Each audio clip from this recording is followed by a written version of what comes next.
Hello and welcome to Dateline New Haven on WNHH-FM, New Haven's home for community radio. I'm Paul Bass, inviting you to look behind the headlines on the stories that make our community tick. Well, there's an important story making our community tick this week and this year and these days. And that's the crisis of reading in our schools, where as many as half of our students are not reading at grade level. And according to a new consensus in our country, we are teaching reading completely wrong. This is all new to me, folks. It might be new to some of you who are of a certain age, that it turns out everything we thought about reading may be wrong according to the brain science. In any case, New Haven has a public hearing about this Wednesday night scheduled. And the next few weeks, we're going to be talking a lot about it in New Haven, about how we're going to teach kids to read, how we're going to get through this crisis and change the way we teach reading in New Haven. Got two people who've been in the thick of this, who've been reading up on it, teaching themselves, studying it themselves, and they're here to help us learn about it. Sarah Levine and Timothy Gertch, welcome to Dateline New Haven. Thank you. Thank you for having us. Oh, and you sound just right. Way to go. All right. So Sarah teaches at Barnard School. Timothy teaches at Bishop Wood School. They're a parent of a young reader, and they've been speaking up in public. You might have read about Sarah showing up at a hearing of the Board of Alders about this reading issue. There's a state law that says we have to change the way we read in New Haven. But I want to first step back. Before we went on the air, you updated me on some language. I always thought the issue was, do we teach phonics, like sounding out every word and letter, or do we teach a whole word, which is that you kind of look at pictures, you look at the sense, you hear a story, you look at a whole word and say, what could that be? The last time I paid attention to this, 25 years ago when my kids were little, or 30 years ago when my kids were little, I thought it was settled, and people said a little bit of both. The whole word thing is kind of cool because everyone learns a different way. But now, reading the New York Times on Sunday, I learned that even the number one national proponent of this balanced literacy has said, no, we were wrong. The brain science is clear. We got to get back to teaching what you're telling me, Sarah, isn't phonics, but structured literacy. So help me here. What do these words mean? So, yeah, the debate now is really, I'd say, between the philosophy of balanced literacy and the philosophy of structured literacy. In some ways, they're the same, right? Our goal, both camps, the goal is for kids to understand what they're reading and to be able to read. But in structured literacy, the belief is that if we teach students in a direct, explicit, and systematic manner, including all of the components of reading. So a lot of people think structured literacy just means phonics, but it doesn't. Structured literacy encompasses phonics, phonemic awareness, but also vocabulary, fluency, comprehension. It's all of the pieces of reading and how we teach them. And the research is showing, and Tim can talk a little more about the brain science, but the research shows that about 95% of kids are capable of learning to read proficiently if we teach them using this structured literacy approach. Balanced literacy is really, I'd say, it came out of this idea that we should teach kids to love to read. And a lot of balanced literacy is about doing activities.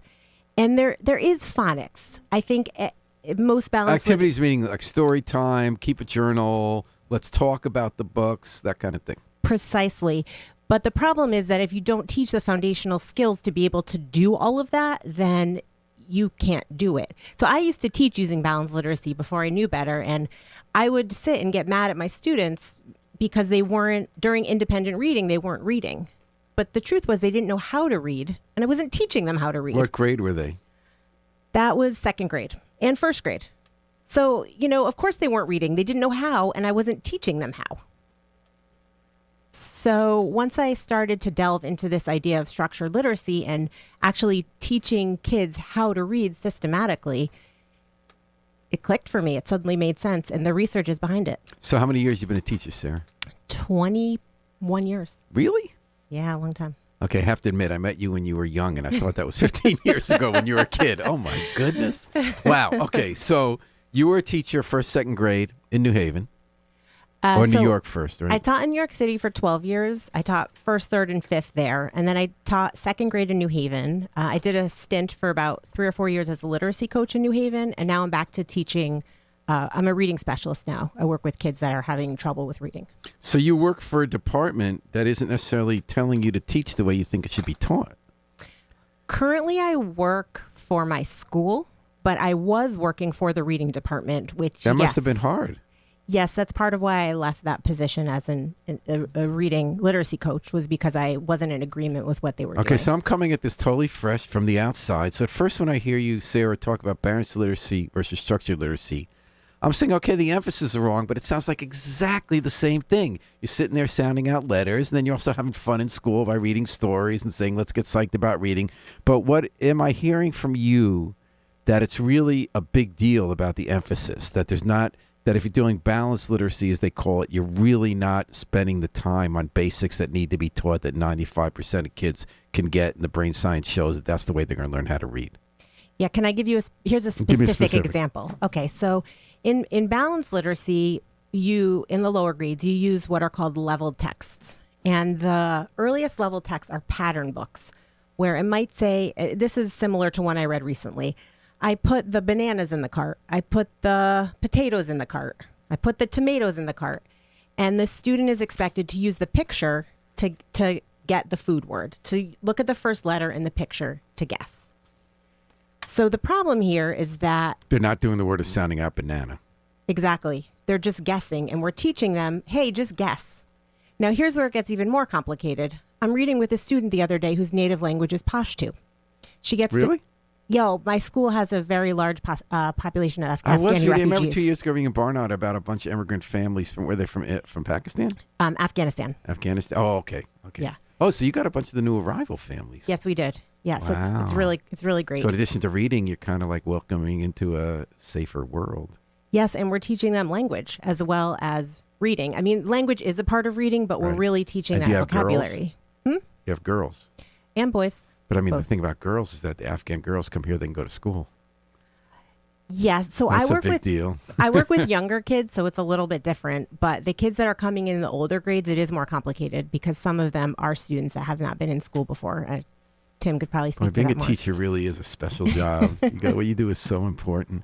Okay, so you came at some point, it clicked. You said, okay, I was getting mad at my kids. They weren't reading, but I wasn't teaching them to read. We got to get back to some basics, right? So let me quickly tell you the story of the girl. So the girl whose native language is Pashto, she's reading the book to me, and she gets to tomato, and she doesn't know the word in English. She only knows it in Pashto. So she tells it to me in Pashto. She knows what that word says, but she doesn't have the skills to sound it out. So I'm thinking to myself, do I count this as right or wrong? She knew what the word said, but because we're expecting them to guess these words from the pictures. Whereas in the structured literacy approach, we're giving kids books to read that we have taught the phonics skills for. Now, this is not forever. These are like training wheels on a bike, right? We give you training wheels. Once you learn how to do this, we release you to read all the books you can. But at the beginning, we want you to be practicing what we're teaching you. And the most recent literacy stats that I saw is that as of presented on February 28th to the Board of Ed, less than half of K-3 students in New Haven are reading at grade level. 43% of kindergartners, 32% of first graders, 38% of second graders, 37% of third graders. That's a low number. Extremely. Tim, we're talking with Sarah Levine and Timothy Gersh, who are married, and they're also public school teachers. They're also parents. They also have become active in the debate about how to teach balanced literacy versus structured literacy. Old-timers like us called it phonics versus whole word, but it's a lot more complicated, but it does involve a focus on learning how to sound out words rather than guessing words. That's kind of fair. So, Tim, you teach at Bishop Woods. Correct. And what do you teach there? Science, 7th and 8th grade science. So you're not teaching wording? No. Reading, no. I mean. So I'm just hopefully benefiting from their ability to already read and, complete the assignments that they need to do. But as you told me before in the air, you actually have a PhD in cognitive psychology. Yes. And you studied this reading stuff. Yes, I did. Yeah. Around the time when people my age stopped paying attention because our kids learned how to read. Yes. Late 90s. So what did you find? Did your mind change the same way that Sarah's mind changed? Well, it's pretty interesting the way that it happened. We met in 2005, but I started college at the University of Texas studying the psychology of reading in 1998. And I didn't really understand it at the time how important this professor was, Dr. Philip Goff. He established what's called the simple view of reading. So if you think about reading as a simple math problem, you need the ability to decode, and you also need the ability to comprehend. So it's D is decoding, and then the C is comprehending. So your ability to read is R equals D times C. And that's the main thing that he advocated, is that you have to be able to decode, you have to also be able to comprehend. And if in any way you don't have one of those, the equation goes to zero. And again, to put it in my simple kind of sort of understanding, both sides say you need to do both. Sarah was saying by focusing so much on the second, Yes. which is thinking of the big picture, understanding, loving, reading, guessing stuff. Yes. They really have crowded out the basic, the coding that you can't do the work without.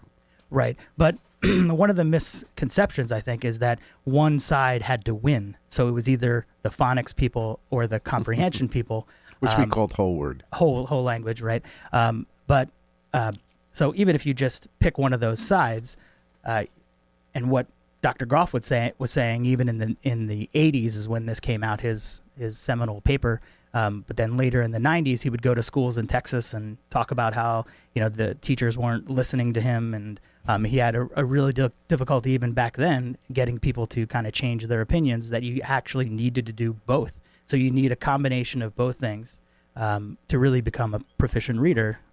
But somewhere along the way, things got kind of lost. Because you do need that love. And I think we would agree, probably all grew up in households, at least with our kids, you're reading so much to them when they're kids because we're loving the reading so much. Right. As long as we're not watching Barney or reading a Barney type book. It's like it's so much fun for everybody that kind of is such a big deal to get them started. When my kids are learning to read, they're now, I guess, maybe your age, I don't know, but they're maybe a little younger. In the early 90s, mid 90s, I was watching them learn so differently. I had two girls. They both loved to read. And I would watch one of them sound out words so precisely, and that's all they did. And I would watch the second one at a very young age, look at what else was on the page, looking at what the world looks like, and guess. They both turned out fine readers, but I did get, that's why back and then when the consensus was it's both, I kind of went along with consensus because I hadn't studied brain science like you and the studies, and I said, well, here are two human beings. They both got there through very different paths. Well, and that's the thing where anecdotal instances can really kind of lead you astray, right? Yes. So, and especially with whole language, everybody knows somebody who was able to pick it up without really any explicit instruction. And both my kids got explicit instruction. I was just noticing what their instincts were. But I remember I'm not sure if we can name anybody, but a person at her school was touting that he learned by osmosis, and it was just this natural thing that just kind of came into his mind. And what that misconception is based on is that people aren't understanding all the complicated processes that are going on in your brain to decompose language that you're reading and prime those areas in the brain that everyone is using. And that's and then I thing. guess if I have it right, one conclusion that's been drawn in recent years by the brain scientists is this language, learning to read is not this natural brain function. It actually requires some rewiring or training of your brain that like eating doesn't. Correct? Yes. And I mean, you can think about the brain is wired to learn, right? So, but then you have to put it into an explicit task in order for it to get these associations built up in the correct way. And I think that's where, just a general person thinking about when you associate one thing with another, what you're trying to do when you're teaching a child to read is build up as many associations as you possibly can between the sounds, the letters, all of this stuff, and wrap it up all together. And then eventually you produce like what's a sight word, right? But you have all of these brain areas that are working together to kind of build these associations. And so a person who, maybe learned in a very low impact environment, their brain was just being able to pull these associations together without a lot of explicit instruction. Now, if you take another person on the other side of where they did need explicit instruction, maybe that was because the areas of their brain weren't activated in the same way as a person on the other side. So they need a little more help. And then I always come back, what about could, would, should? You just say, well, that's just, there are exceptions to rules. So that if you've learned a lot of words by association, that's going to help you learn new words, right? Because you're going to have to learn how to sound out. But especially in English, we got so many weird words. We're not kind of like Spanish, which seems to me, I could be wrong, but a much simpler, straightforward language in terms of learning. What about COULD, WOULD? I used to look at that like in school when I was tired and say, what in the world? Yeah, in English, we have a lot of irregular words. We have what's called a deep orthography. because our language comes from so many different languages. So we pull from Greek, from Latin, from Spanish, from everywhere. And so we have a lot of complicated words. But there are certain words, I don't know about could and would, but if we were to look it up on, say, etymology online, there's probably a reason. It often has to do with the word root or what language it came from or how it was developed. But I don't know exactly. All I meant, I wasn't disagreeing with the conclusions you're drawing, is that even when we learn how to sound out, there's certain things you have to learn that aren't sounded out. Yes. But you need to be able to sound out if you're going to learn the bulk of stuff on your own, as opposed to having to learn each individual word, correct? Yes, and the issue with, say, using these pattern books and guessing the pictures is ultimately you're not going to have pictures in your books. And ultimately you're going to get to words that you haven't read before, and you're going to have to learn a new word through reading. And if you don't know how to sound out words, you're not going to be able to do that. That's really interesting. We're talking about how to read, which is a big deal in New Haven right now because our kids aren't learning to read. And there's a debate going on about whether we're going to follow the state or be an outliner and switching to what the current thinking is in the industry and in the academic field, that you have to go to much more of a structured literacy. Let's call it Uberphonics. Well, You really want me to go away from that word? Okay, we won't call it phonics in any way. Sounding out words and learning the structures of word as part of a larger strategy that involves learning to love language. Yeah, because a piece of it is when you're teaching comprehension, fluency, vocabulary, there's also a certain way to teach it using the structured literacy approach versus balanced literacy. Tell me about that. Okay, so it's not just, how would that be different? So teaching comprehension using structured literacy, you're going to be looking at things like, do students understand how pronouns work in sentences? So I've read with students before, and they're reading and then it says he. And if you say to them, well, who is he referring to? They're not sure. And so in structured literacy, you're teaching specific things like that. You're teaching syntax, grammar, all that good stuff that you probably... You don't do that in balanced? Not in any systematic way. Oh my goodness, now you're talking to an old fart here. I can't believe that. They don't teach you... No. I mean, some people might say so, but I used balanced literacy for years and we never taught grammar. Because the whole idea is, right, Lucy Calkins... People should be getting arrested for this. I mean, You're not teaching kids... Okay, this is going to be a little tricky. So, dangling modifiers, does anyone learn... No. Kids barely know what a period is. We have an old school poster of diagramming sentences, which I did in Catholic school for years and years. I did it in public school. Well, excellent. Not anymore. I guess we're always wondering, my wife and I always talking about the way language evolves. And, John McWhorter, for one, is a pretty accepting the way language evolves. If you can understand what the person's saying. But at what point you need rules so that we can understand each other. If people don't follow the rules, that we're all talking our own language, we can't understand each other. But if we're so strict, and the fact that someone in 1800s said they don't think you should split infinitives just because, I forget the woman's name, but in England, who said that, and I've kind of stuck that because I learned that. In fact, that might not be so important because we can't always understand each other. So at what point do you accept the change? So dangling modifiers, you find those in the New York Times. You find those in The Economist, and they make me nuts. Delius Ratchford says, reading is important. I can read, but comprehending has always been a struggle for me in some areas. Thanks for adding that in. Thanks for listening to Dateline New Haven. And we're speaking to Sarah Levine and Timothy Gersh on a hot topic in New Haven. How are we going to teach kids to read? We have a reading crisis. We have a Board of Alders education hearing scheduled Wednesday night about whether New Haven is going to follow the rest of the state and move to an approach called balanced literacy. But I didn't know that about... They really don't teach grammar, and is that a philosophy? There's a philosophy that you don't teach grammar and diction? Well, here's an example. So Lucy Calkins, and probably a lot of people read the New York Times article yesterday. If you didn't, you should. It was on the front page of the Times. So where she started was with writing. And the way she started... Can I just tell people who she is? Yeah, please. Because not everybody read the New York Times.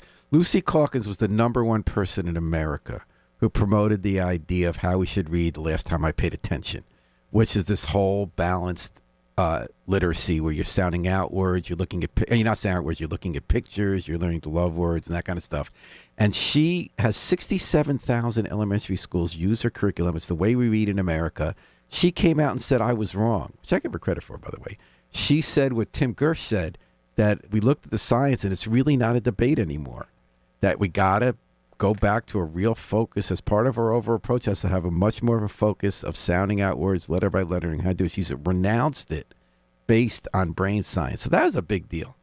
It is a big deal. And I really hope that the folks in New Haven that are in control of this listen to her and we can start renouncing it in New Haven, because right now we're still using a balanced literacy approach for the most part, although the school I work at has made some small shifts towards structured literacy, and we've had great results from that.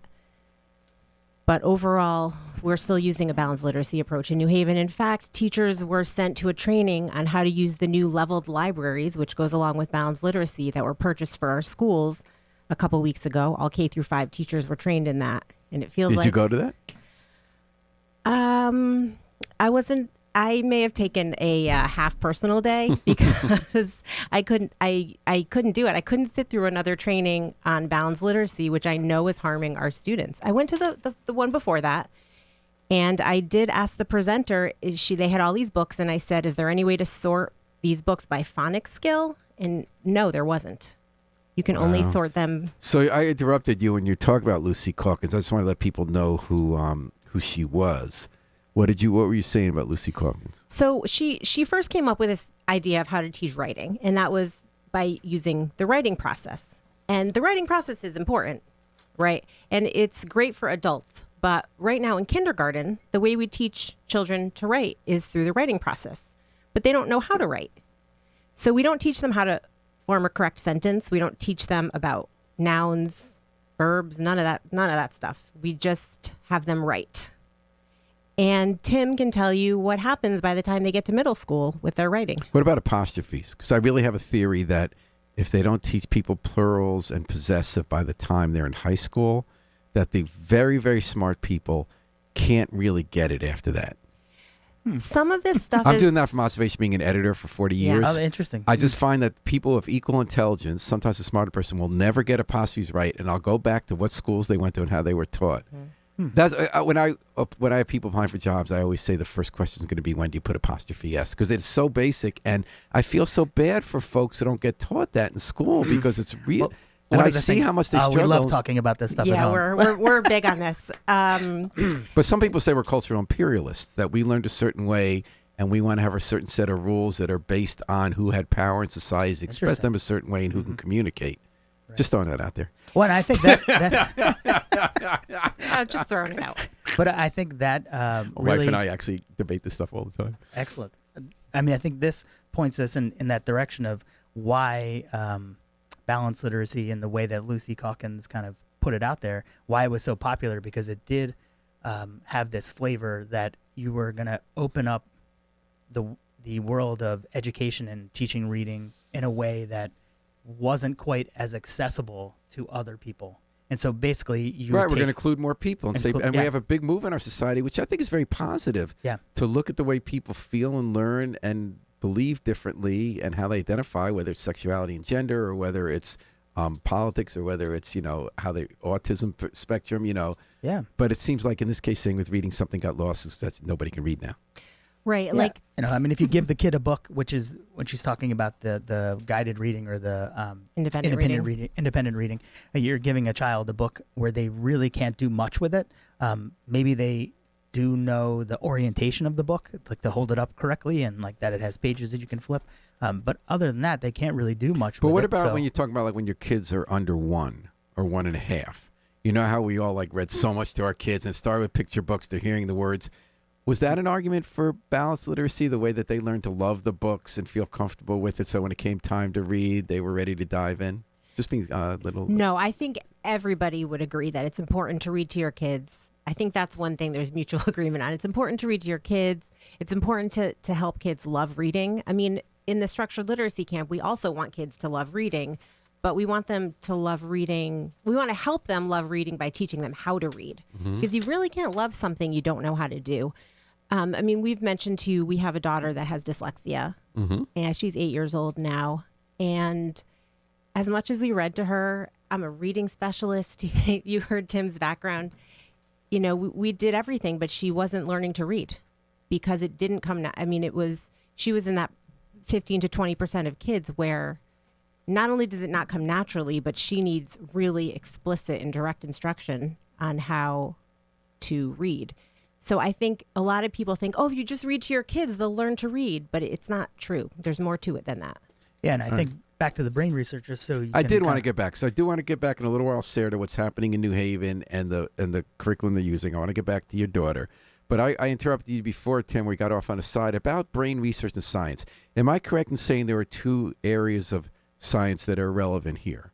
Studies showing how people read, just showing what actually happens with people, how they learned it, how they didn't learn, and then actually studying how the brain works. I got that from Lucy Calkins, that you guys have also been looking at how the brain, they actually look at the brain functioning and what places light up and where the neurons connect. So fMRI studies where they're putting people in all kinds of different situations where they're reading. Are you talking about both fields? Yeah. But so tell me about that. What have we learned in the 25 years since my generation stopped paying attention? So I mean, the other field where you're just looking at what people have what they've experienced, but then if you look at the brain research, what they're doing both, right? So you're able to look at when a child, like our daughter right now, is in a study with UConn, where she's been going through a pretty intensive remediation program, and they've tracked her brain before, and they're going to track it again. And see what areas are more active as she's been increasing her ability to read. So, the MRI studies, what they're showing is they're giving more empirical proof of what people like Dr. Goff said in the 80s, where there wasn't sort of as convincing evidence as there is now.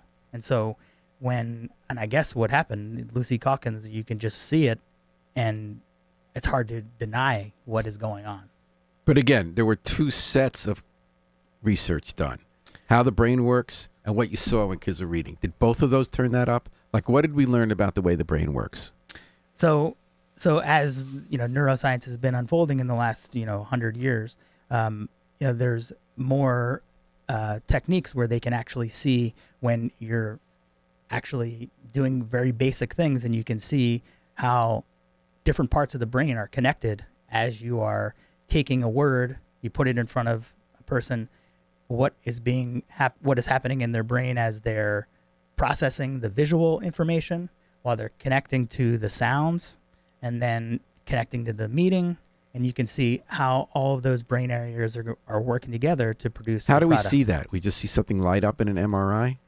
Yeah, technically that's the word. Not technically, excuse me. The way that most people see it is that it's lighting up the brain, but really what's happening is it's those of us who don't really understand it, right? We just think light's going on. It's just the oxygenation of the blood that is flowing through different brain areas, so you can see how that is increasing or decreasing. And it was so clear to you guys. You looked at it and said, "Wow!" And what did you notice when they were doing sounding out as opposed to making other? Well, personally, I haven't been involved in any of that research. I studied a different part of the brain, which is involved in reading, but I studied it in monkeys. But we did similar things where we would ask a monkey to associate things. How do you ask a monkey to associate things? I don't know if we want to go down the monkey. Yeah. I'm fascinated. Wait. It's not words I'm taking. Okay, I'm so guessing, right? You lift up something like you train them. You train them in very, very... Ashton Smith has a thumbs up. Thanks for listening, Ashton Smith. So you train them in certain environments where they're looking at a screen, and like the monkeys that I was in charge of, we would train them to look at a triangle, and then they would receive some juice if they did a particular movement with their eyes in the correct direction. And how are you sure they like the juice? Because you've observed them. You've observed them, and you where watch, they try to get the juice. Okay. Yes. And so the juice is coming in directly into their mouth, and you can see their tongue moving and everything. That must be fascinating.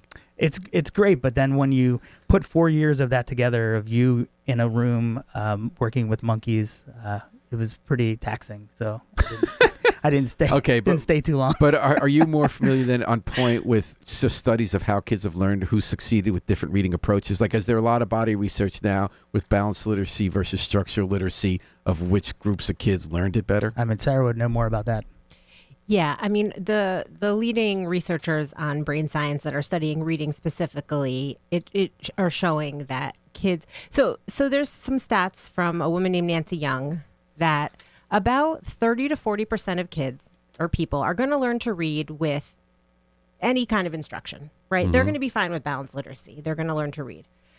Another 40 to 45% can learn to read, but they need that explicit, systematic, structured literacy. That you're not approach. letting me call phonics, but they need to learn how to like sound out and what the rules and that kind of stuff. Yes, but they also need the other pieces that are involved in reading.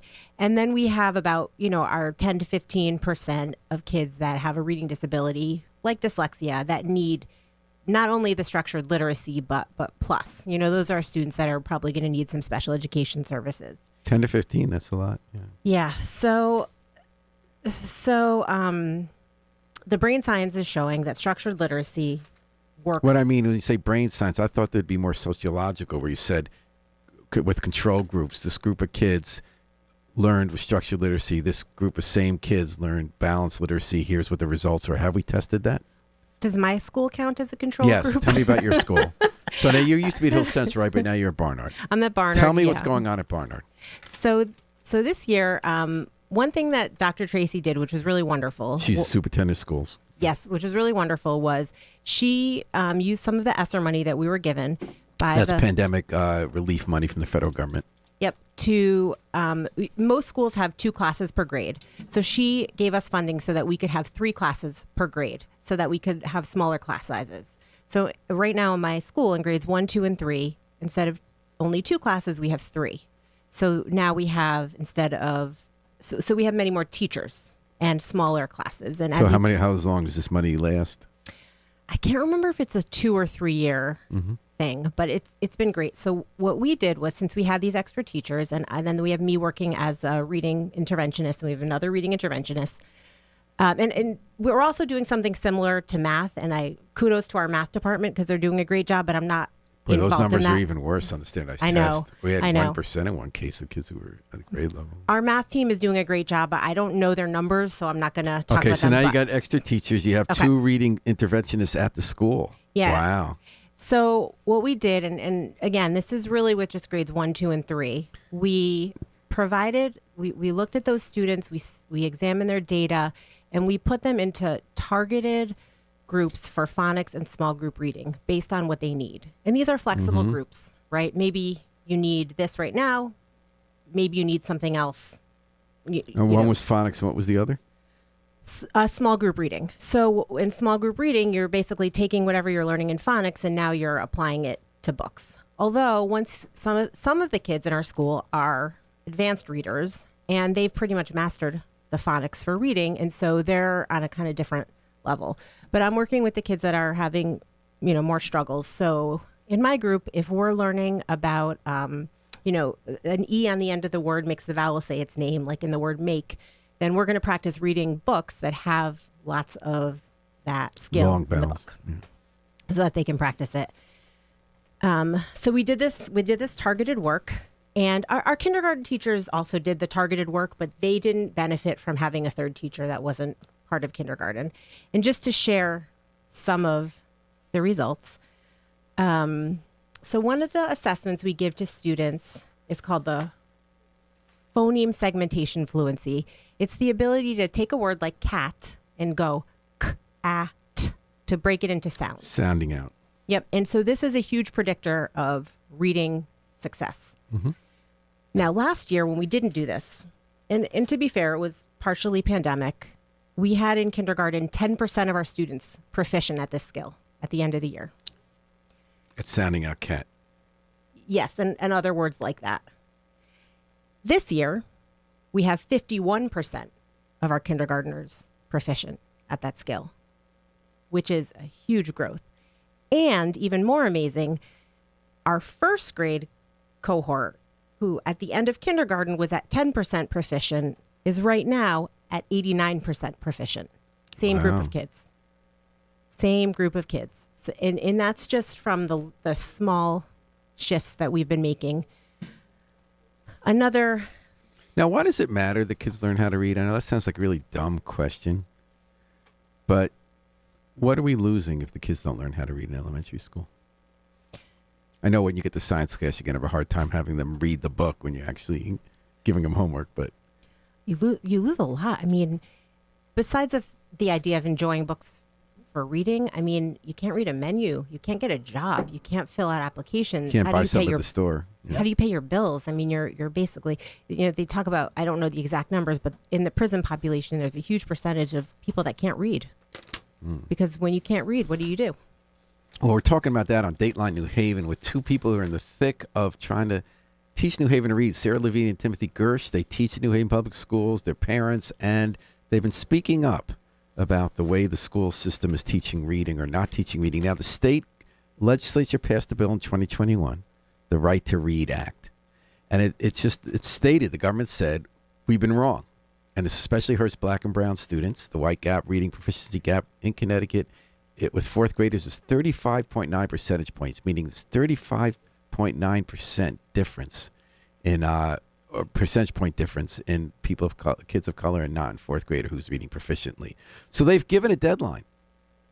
Connecticut schools have to July 1st, 2023 to put a, quote, science of reading curriculum in place, meaning they have to pick one of 5 approved curricula for teaching kids how to read. And am I right in saying this is all the structured literacy as opposed to balanced literacy? Now, you need a waiver if you don't want to do it. Is New Haven going for a waiver or not? At a recent meeting, Evelise Velasquez, who's the assistant superintendent of curriculum instruction in New Haven, said that they would not be seeking a waiver. So then what's the matter? Well, I'm hoping that this is a positive development for New Haven. But you said they just did a training in the old school. So what's the deal with that? So my concern is that in order to teach our students how to read, there's 2 parts. There's the teacher training and knowledge, and there's the high quality instructional materials. So the state is saying you're going to have to pick from this group of high quality instructional materials, but they're not saying that you have to train your teachers. And so, in other words, it's saying you can get this one curriculum but teach them in the other curriculum? Like we have to have structured literacy curriculum, but you could train the teachers in balanced literacy? They're not saying you can't. But the thing is, if we give people a curriculum and tell them to use it, but people don't understand why they're using it, they're not going to do a great job, and it's not going to be their fault. Because if you're given something with no training, how would you know what to do? So I think that the best use of our time this coming year would be to provide training for all of our K-5 teachers in structured literacy. And then once next school year, we're not going to be getting the materials yet. The following year, we're supposed to be purchasing these high-quality instructional materials. Then people will understand them and what we're... So what was the training called the other week that you didn't go to? So the school system purchased scholastic leveled libraries for all the schools. And what are those? So the leveled books are what I was telling you about before. That the earlier ones have patterns. They're like the books but these are by libraries, meaning books they put in the school classrooms? Yes. Yes. They bought a giant library for each school of these leveled texts. Physical books? Yes. And they're also digital, some of them. So they bought them all these books that are based on the balanced literacy approach?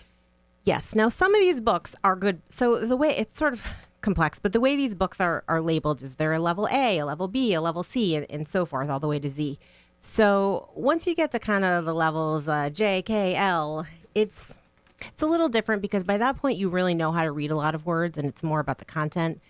So I don't love the levels at that point, but it's not quite the same as in the But they lower trained levels. them in how to use this stuff, and you're saying that was the wrong thing to train them in. And the wrong thing to buy. Why did we buy leveled libraries for all of our classrooms if we're going to move towards structured literacy when leveled texts go directly against the foundation of structured literacy? Have you brought that up? I have spoken at many board meetings and at the last Alder meeting, and I have said many times that I'm happy to talk to anybody. People are welcome to So we come. quoted you in that story. We also quoted Lynn Brantley, who's a supervisor of literacy. Here's what she said. The district's literacy framework has core practices that include interactive read aloud and literature discussion, independent reading, shared and performance reading, writing about reading, conventions of grammar and usage, phonics, spelling and word study, guided small group, oral and visual communication, technical communication. 2019, the district trained 25 interventionists in structured literacy, Brantley said, and has since recognized the need for, quote, a systemic and sequential approach to phonics. Brantley said the structural literacy model is being added to the district's arsenal of teaching, but not for all grades and all students. So tell me what that means and why you don't agree with it. Well, I'm not sure what it means, honestly, because It's saying it's not for everybody. Yeah, and We're going to do more of it, but we're also going to continue doing balanced literacy. Am I wrong in interpreting that's what it means? yeah, it means we're going to do both. So you're going to use a phonics curriculum to teach phonics, but then you're going to give them books where they're supposed to guess the word. And you think they shouldn't do that at all? They shouldn't, because the science shows that that's not how people learn to read. In fact, it's detrimental to them. They're the habits of poor readers, not good readers. And so we're teaching them these habits. And that's what this new library is, the leveled libraries? Oh, my goodness. Yeah, it's. But that's not new. I mean, they've had these libraries for Well, years we've and used years. leveled books for years, but they just purchased I know, the the brand new. Scholastic Yes. libraries. We have them for, in our school. For this. Oh, okay. So Yeah, it's a lot of stuff.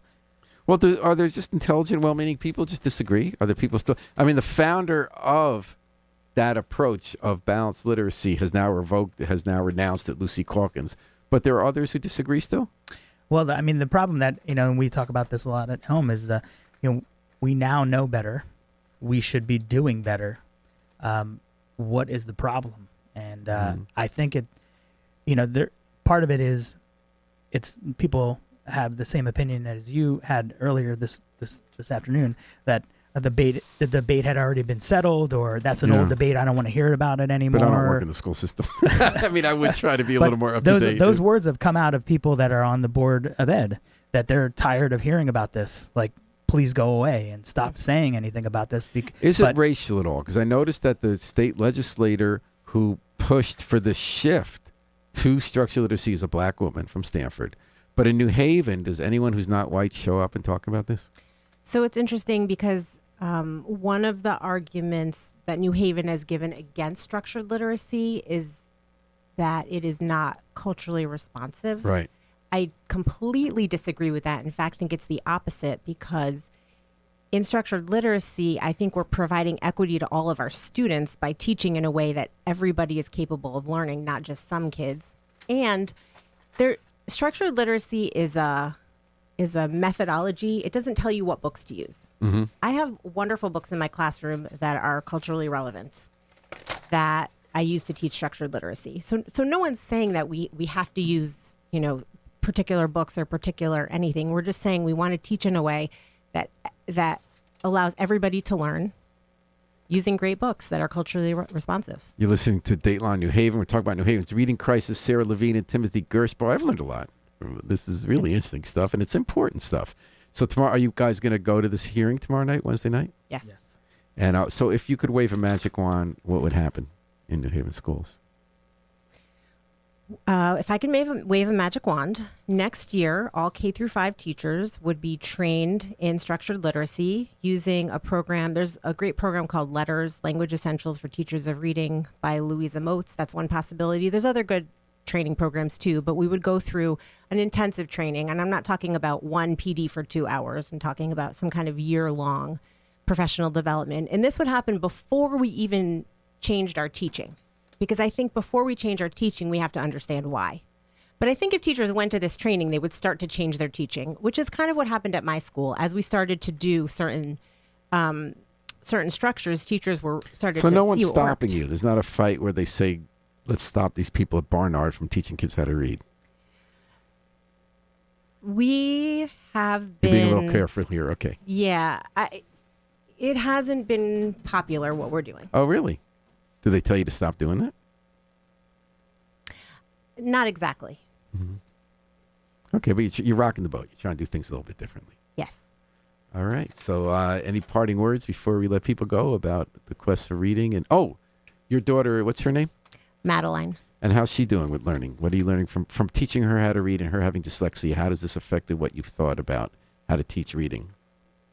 It's made my conviction even stronger. I mean, the thing about our daughter is when we realized she had dyslexia, the school system in New Haven, she goes to school in New Haven, refused to evaluate her. They said she was too young. We had to pay for an outside evaluation. Once we got that, the school evaluated her, determined she had dyslexia, wouldn't give her the instruction that she needed. We ended up having to get a lawyer to get her the instruction she needed. Wow.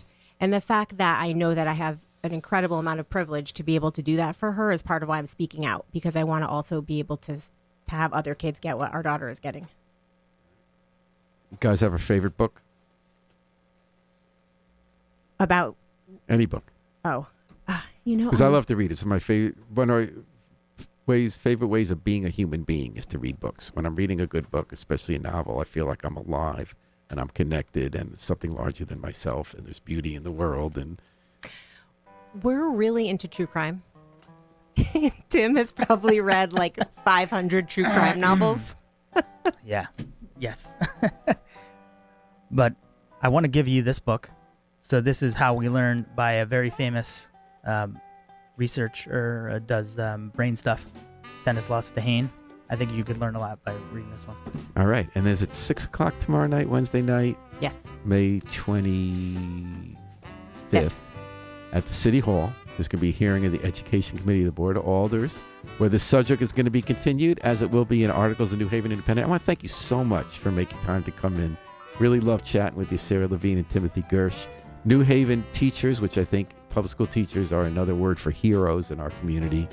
And keep up the good work. Thank you very much. I want to thank Harry Drost and Nora Grace Flood at the controls. And we're going to take it out with the Afro-Semitic Experience performing I Wish I Knew How It Would Feel to Be Free from the group CD A Plea for Peace. This is Paul Bass inviting you to fly free with us all day and all night long at WNHH, New Haven's home for community radio.